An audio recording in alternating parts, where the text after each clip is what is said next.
Diyan lang sa tabing sapa. May bumisita na naman sa ating farm. Paghawak ko, ito pala yun. Umaga nun at nag-uuling ako ng mga agricultural waste at pinulot kong sanga ng Madre de Cacao ay may gumapang sa akin sa likod. Okay, so bibisita tayo. Dumalaw na naman dito sa ating hydroponics farm. Ang kwento niyan ay nung binaba ko tong mga pinagputulan ng sanga, may gumapang sa likod ko o sa leeg na insekto. So ito na yung nakita ko. Okay, so yun, gumagapang na siya sa balikat ko. Yun, so pasensya na kung marumi yung kamay ko dahil ongoing ang carbonizing natin. Yun, gumagapang siya.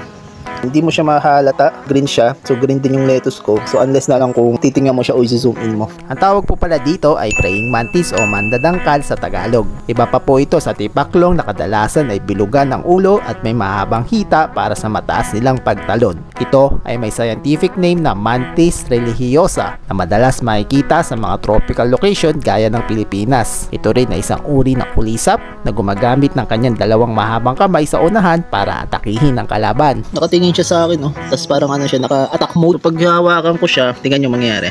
Ayun, no? Parang naka-attack mode siya. So hindi naman siya totally na nangangagat. Medyo makati lang yung paa niya dahil nga parang may mga tusok-tusok. Bakit ba siya sa balikat ko? Gaya ng mga bumisitang insekto dito sa aking backyard farm, ay hinayaan ko na lamang ito upang bantayan ang aking mga tanim.